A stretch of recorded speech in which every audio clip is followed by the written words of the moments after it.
On second down, Williams. And able to surge forward for about 5 yards down to the 10. They're trying to show that they can run the ball and protect this lead. Give it to the backs, play a little bit of keep away, don't you think? And that's probably a good philosophy at this point, going to make that defense stand up and stop it. And the Seahawks on third down. They've been near perfect, 4 for 5 to this point. This is 3rd and 4. From the gun, it's Elway. And the giant rush gets home as down he goes. Well, that was an interesting little chess match there because the offense went empty set. No running backs in the backfield, so they're trying to get people out into a route pretty quickly. But guess what? The defense sees that. They go ahead and move themselves into a blitzing situation and come right after the quarterback. They had more guys there than they could block. So the drive stalls out inside the 15-yard line, but they do get 3. And I've talked with enough players nowadays, and when they have these types of kicks, that no one says to their guy, hey, that's just like making an extra point, piece of cake. Because the extra point is not a piece of cake anymore. But kicking a field goal from that distance, just give him confidence and let him knock it through. Here's the Giants offense now getting set to start the third quarter. They're down in this game. A chance for the offense, though, to put something on the board, get some momentum here in half 2. Try and get things kick-started for them. And you know at the half, they discussed how they were going to get that done. This is where scripting comes into play a lot of the time. How many plays do you script coming out of the second? Most of the time in the first half, you're scripting 12 to 16. I think in the second half, you're really scripting. Devontae Freeman, they're not going to get him. He's at the 30, 10, and all the way in. Touchdown, New York. Devontae Freeman, 76 yards. And the Giants are able to cut into this lead. Extra point by Anderson, up and good. And that'll cut the lead to 17-7. Anderson now to kick this one away. This is taken about 7 yards deep. Spins away. And he'll take this up past the 20 and down at the 22-yard line. The Seattle offense now set to come back out on the field. They've got to right the ship. They had a great first half, but the lead has really gone down. Now, you know, you always talk about the adjustment to the adjustment. They've got to adjust right here. And I think a lot of it is just mentally. Get back to doing what you were doing well in the beginning of the game, but a lot of that is playing with that emotion and that sense of pride and fire that sometimes goes away a little bit when you build up a lead. You think you've got it going, and you also think at any moment I can go ahead and go back to the way it was before. You and I both know it's not that easy once you get off the gas a little. Yeah, they don't want to see this lead diminish anymore. All right, now, look at 56. Look at... Now it's Elway. They'll roll him out right. Looking sideline, incomplete. He was looking for the Hall of Famer, Kellen Winslow. And it's third down.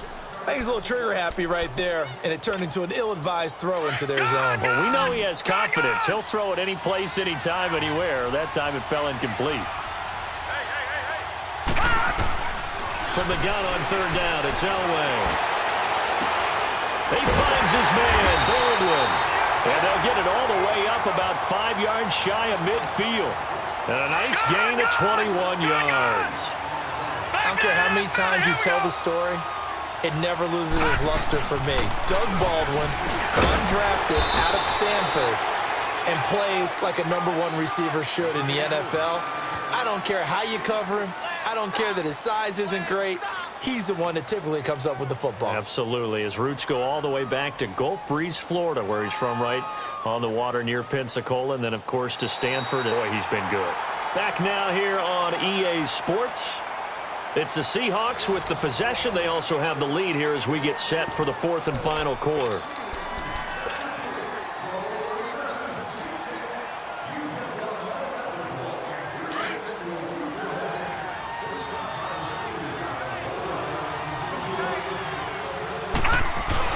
The busy night continues for Williams. And he's going to get this past the 50 and into Giant territory. 3 yards on the pickup. That's going to set up an interesting third and about 4 to go. No. Check. Patriot.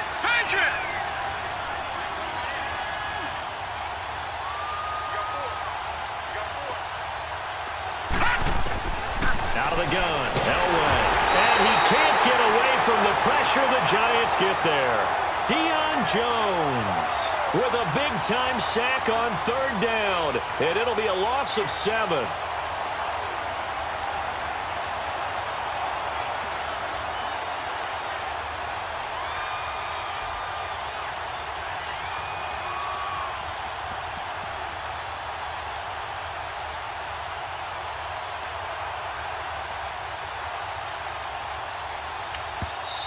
And with very little time left on the play clock, Pete Carroll's going to call timeout.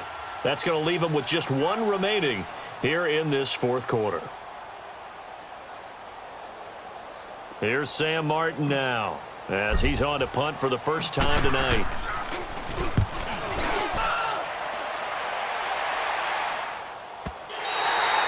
And this is going to hit the goal line and continue on into the end zone for a touchback. Here's the Giant offense now making their way back out onto the field.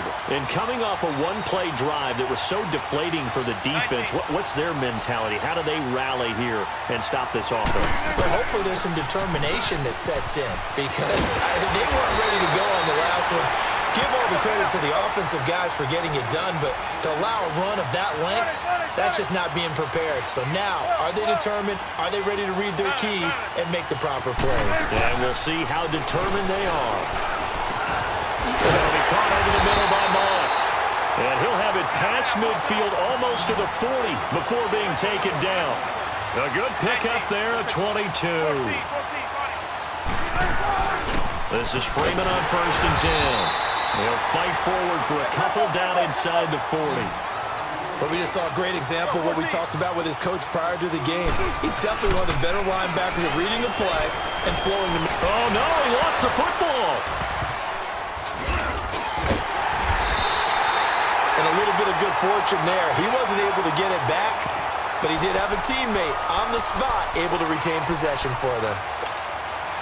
Well, that last completion certainly not what they were hoping for, as now they'll try to convert on 3rd.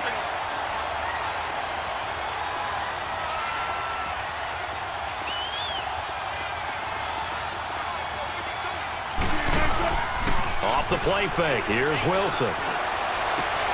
And this is intercepted, and that should do it. Picked off by Super Bowl 49 hero Malcolm Butler. Oh, bad Seattle memories on that sequence. Russell Wilson intercepted again by Malcolm Butler. And let's face it, when we went into this game, were we not wondering, could that happen again? Would we have to talk about this? Would Malcolm Butler be able to pull it off?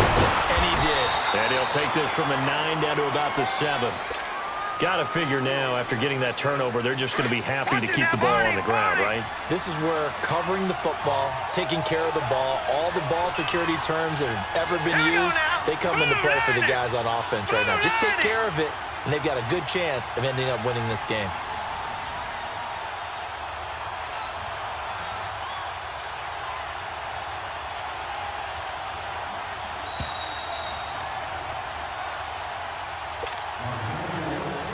Time for a break. We'll come back to wrap this one up after this. They'll try again here from the 7 on 2nd and goal. He'll get it up the middle. And they'll get him down here at about the 5-yard line. And now we'll see a timeout used on defense as they stop it right out of the break with 1:57 to go in the ballgame. Now this is a big 3rd down, and you'd have to think we'd see a timeout right away if they can't stop him here. Elway to throw. And he's able to get it down to the 2-yard line. And whistles, and we're going to have another stoppage of play as they call the timeout on defense with 1:53 left. So on 4th down, out trots the kicker in a big spot here. This is less than an extra point, just a 19-yard attempt. So they settle for just the 3, but clearly right now anything helps trying to salt this one away in the 4th. Without a doubt, obviously a touchdown probably would have been the final nail to finish this thing off, but they still ate up time, got points. So while it's not mission accomplished, it's darn close. This is taken about 7 yards deep. And he's up past the 20 to the 22-yard line. The Giants offense now, they get ready to head back on the field. And there are parts of their last drive they'd like to emulate. And, of course, they'd like to forget the ending, the interception. But they did